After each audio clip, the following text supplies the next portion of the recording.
و حضرت ابو ذر رضی الله عنه و ارضاه بار جناب رسول الله صلی الله علیه و سلم را پرسیدند، گفتند که یا رسول الله ای مسجد وضع فی الارض اولو، یا رسول الله کدام مسجد در روی زمین اولین شده بنیاد شده است؟ قال المسجد الحرام، گفتند که مسجد حرام.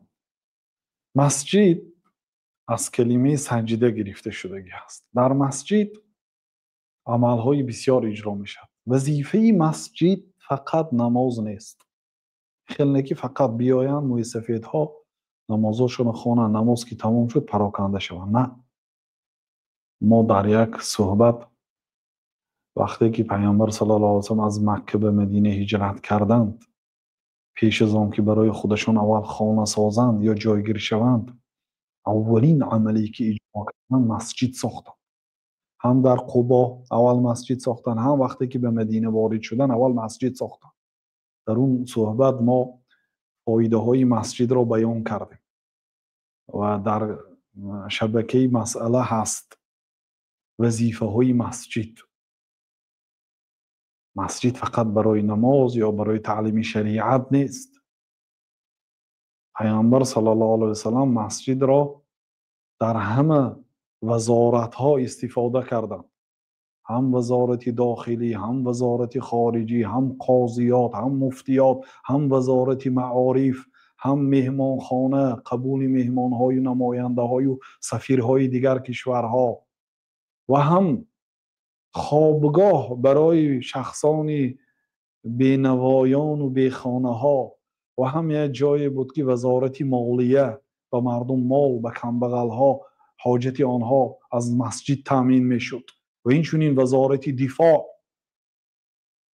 سرلشکرها و عسکرها جنگاوران را از مسجد تهیه میکردند میفرستانیدند. و همچنین بیمارخانه بعضی از صحابه ها را داخل مسجد کردند. بله، امروز که شرایط وسیع شده است اینها ما همیشه علاهیده کردیم، ولی در اون زمان این مسجد وظیفه های زیاد را اجرا میکرد.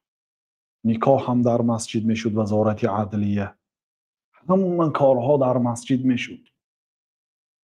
نماز و عبادت، تعلیم اسلام، دعوت به سوی دین الله تعالی، این همش از همون مسجد 25 به 25.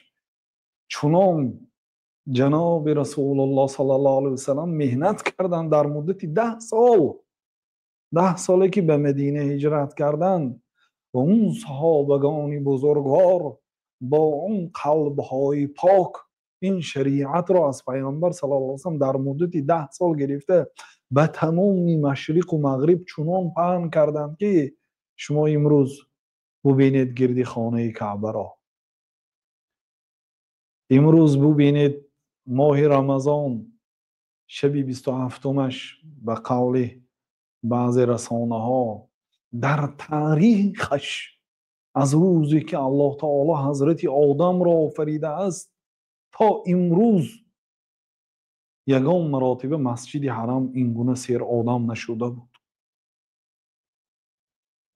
المسجد الحرام، اولین مسجدی که در روی زمین بنیاد شد، این کدام مسجد است؟ گفتن که المسجد الحرام.